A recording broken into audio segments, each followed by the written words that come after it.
Hi all, welcome to nosy spot. എല്ലാവർക്കും നമസ്കാരം. ഞാനിന്ന് വീഡിയോ ചെയ്യുന്നത് എൻ്റെ UPSCൻ്റെ ഇൻ്റർവ്യൂ എക്സ്പീരിയൻസ് പറയാനാണ് കേട്ടോ. എൻ്റെ ആദ്യത്തെ ഇൻ്റർവ്യൂ ആണ്. എൻ്റെ റിപ്പോർട്ടിംഗ് ടൈം 9 ആയിരുന്നു, 9 മണിയായിരുന്നു. 9 മണിക്ക് ഞാനൊരു ഒരു മണിക്കൂർ മുന്നേ തന്നെ അവിടെ ചെന്നു കേട്ടോ. പിന്നെ നമ്മൾ പോണ സമയത്ത് എന്തൊക്കെ വേണം, ബയോഡാറ്റ ഫില്ല് ചെയ്യണം. ബയോഡാറ്റ ഫില്ല് ചെയ്യുമ്പോൾ നല്ല കറക്റ്റായിട്ടൊക്കെ ഫില്ല് ചെയ്യാൻ നോക്കുക കേട്ടോ. പിന്നെ ഹോബീസൊക്കെ വെക്കുമ്പം ശ്രദ്ധിച്ച് തന്നെ എല്ലാ കാര്യങ്ങളും ചെയ്യുക. കാരണം ബയോഡാറ്റയിൽ നിന്ന് ക്വസ്റ്റ്യൻസ് ചോദിക്കാം. എന്നോട് ചോദിച്ചത് മുഴുവനും സബ്ജക്റ്റ് റിലേറ്റഡ് ആയിരുന്നു കേട്ടോ. എൻ്റെ സബ്ജക്റ്റ് ഇംഗ്ലീഷാണ്. അപ്പോൾ എൻ്റെ സബ്ജക്റ്റുമായിട്ട് ബന്ധപ്പെട്ട ചോദ്യങ്ങളാണ് എന്നോട് കൂടുതലായിട്ടും ചോദിച്ചത്. പക്ഷേ ഞാൻ ഭയങ്കര ടെൻഷനായിരുന്നു കേട്ടോ. അതാദ്യം തന്നെ പറയാലോ, നല്ല ടെൻഷനായിരുന്നു. എനിക്ക് അറിയാം ടെൻഷൻ അടിച്ച് കഴിഞ്ഞാൽ എൻ്റെ കയ്യിൽ നിന്ന് പോവും. പക്ഷെ എന്നാലും ആദ്യത്തെ ഇൻ്റർവ്യൂ, പിന്നെ അതേമാതിരി അവിടെ ചെല്ലുമ്പോൾ നമുക്കങ്ങനെ ടെൻഷൻ അടിക്കാൻ പാകത്തിനൊന്നും തന്നെ ഇല്ല ശരിക്കും. പക്ഷേ ഞാൻ അവിടെ ഇരുന്നപ്പോൾ ഞാൻ വിചാരിച്ചത് എക്സാം എഴുതാൻ പോലും ഇത്രയും ടെൻഷനില്ലായിരുന്നു.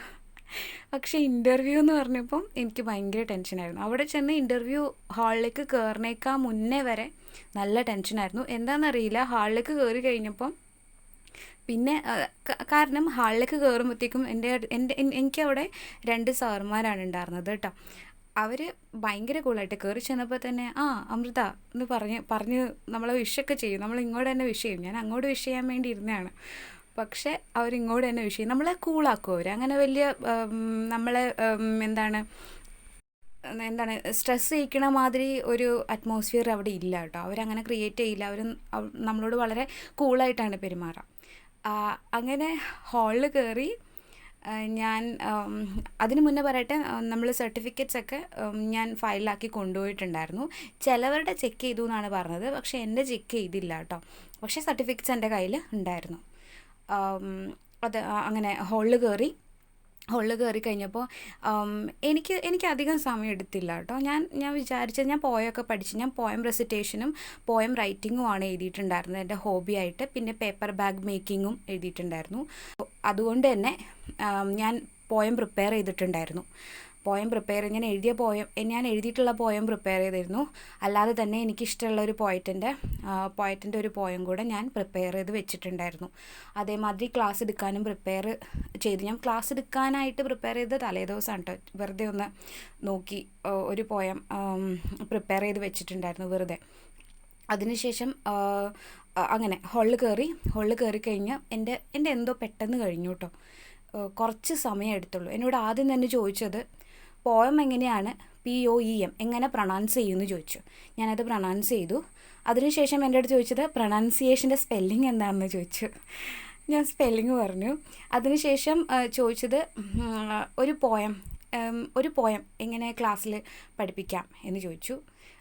അത് കുറച്ച് ഡീറ്റെയിൽഡ് ആയിട്ട് തന്നെ ചോദിച്ചു കേട്ടോ. അത് ഞാൻ ഡീറ്റെയിൽഡ് ആയിട്ട് തന്നെ എനിക്ക് പറയാൻ പറ്റുന്ന രീതിക്ക് ഞാൻ പറഞ്ഞു. പോയത്തെപ്പറ്റി പറഞ്ഞു, അതിൻ്റെ ഐഡിയ എന്താണ് കൺവേ ചെയ്യുന്നത്, അതിനുശേഷം അതിലെ റൈം സ്കീം അങ്ങനെയുള്ള കാര്യങ്ങൾ, പിന്നെ അതേമാതിരി ഫിഗേഴ്സ് ഓഫ് സ്പീച്ച് ഭയങ്കര ഇമ്പോർട്ടൻ്റ് ആണ്. പോയറ്റിക് ഡിവൈസസ് അത് ഇമ്പോർട്ടൻ്റ് ആണ്. അപ്പോൾ എന്നോട് ചോദിച്ചു എന്താണ് പോയറ്റിക് ഡിവൈസസ്, ഏതൊക്കെ പോയറ്റിക് ഡിവൈസസ് അറിയാം.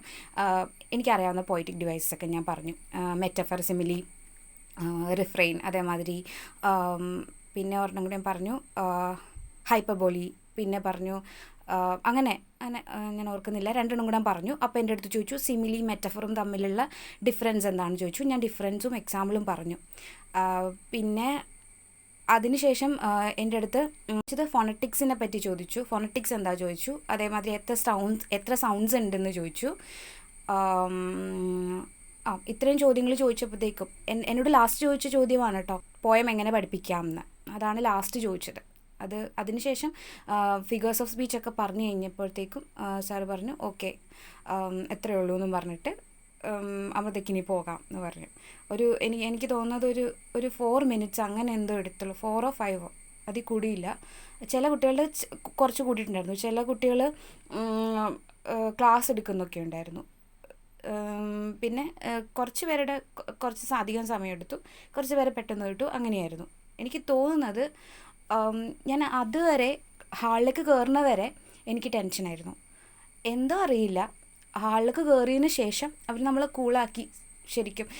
പിന്നെ നമ്മൾ എന്താണ്, എനിക്കെന്ത് കോൺഫിഡൻ്റ് ആയിട്ട് പറയാൻ പറ്റിയ ആൻസേഴ്സൊക്കെ.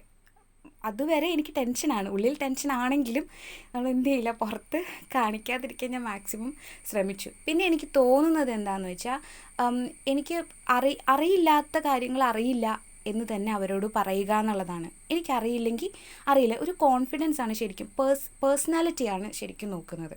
നിങ്ങൾക്ക് അതിനെക്കുറിച്ച് വളരെ അധികം നോളജ് ഉണ്ടോ എന്നല്ല നോക്കുന്നത്, നിങ്ങളത് പറയാൻ എന്ന് വെച്ചാൽ ആ ഒരു ഐഡിയ ചോദിച്ചിട്ടുണ്ടെങ്കിൽ അത് കൺവേ ചെയ്യാൻ നിങ്ങളെ കൊണ്ടാവുന്നുണ്ടോ എന്നാണ് അവർ നോക്കുന്നതെന്നാണ് എനിക്ക് തോന്നുന്നത്. ലൈക്ക് നിങ്ങളുടെ പേഴ്സണാലിറ്റി, കോൺഫിഡൻസ്.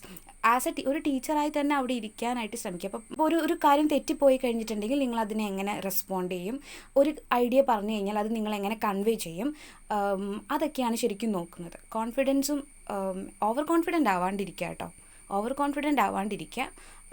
എന്താണ്, അവിടെ ചെല്ലുമ്പം വളരെ കോൺഫിഡൻ്റ് ആയിട്ട് തന്നെ ഇരിക്കുക. ഓവർ കോൺഫിഡൻ്റായി ചളവാക്കാതെ ഇരിക്കുക. പിന്നെ അവർ ചോദിക്കുമ്പോൾ അറിയില്ലെങ്കിൽ അറിയില്ല എന്ന് തന്നെ പറയാം. ഞാൻ സ്ട്രെയിറ്റ് ആയിട്ട് തന്നെ കാര്യങ്ങൾ പറയാം. പിന്നെ അവരെ ഒഫൻഡ് ചെയ്യുന്ന രീതിക്കല്ലാതെ വളരെ മാന്യമായിട്ട് സാർ എനിക്കത് അറിയില്ല, സോറി എങ്ങനെയൊക്കെ പറയാം. അല്ല, അവർ ഭയങ്കര കൂളായിട്ടാണ് നമ്മോട് സംസാരിക്കുന്നത്. നമുക്കധികം സ്ട്രെസ്സൊന്നും വരുത്താതെ തന്നെയാണ് അതെല്ലാം കൈകാര്യം ചെയ്യുന്നത്. എനിക്ക് ഭയങ്കര സന്തോഷമായിരുന്നു. കാരണം അത്രയും ടെൻഷൻ അടിച്ചാണ് അതിൻ്റെ ഉള്ളിലേക്ക് പോയത്. ഞാൻ പറഞ്ഞില്ല, എക്സാം എഴുതാൻ പോലും ഇത്രയും ടെൻഷൻ ഉണ്ടായിരുന്നില്ല. ഇൻ്റർവ്യൂ ആയിരുന്നു ടെൻഷൻ. സോ ഇതാണ് എൻ്റെ എക്സ്പീരിയൻസ്.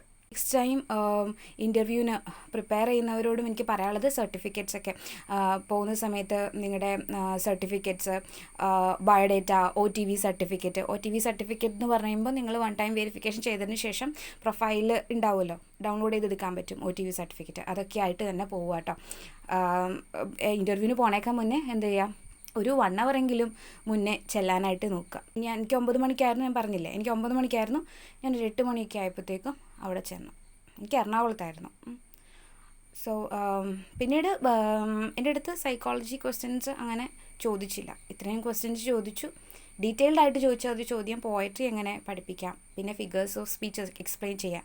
ഇതാണ് എന്നോട് കുറച്ചും കൂടി ഒന്ന് ഡീറ്റെയിൽഡ് ആയിട്ട് ചോദിച്ചത്. ബാക്കി ഇൻ്റർവ്യൂവിന് പ്രിപ്പയർ ചെയ്യുന്നവർക്കും ഇനി UPSCക്കൊക്കെ പ്രിപ്പയർ ചെയ്യുന്നവർക്കും യൂസ്ഫുൾ ആയിരിക്കും എന്ന് വിചാരിച്ചിട്ടാണ് ഈ വീഡിയോ ചെയ്യുന്നത് കേട്ടോ. ഇനി ഇൻ്റർവ്യൂ ഉള്ളവരൊക്കെ നല്ല പോലെ പ്രിപ്പയർ ചെയ്യുക കേട്ടോ. All the best. Thank you.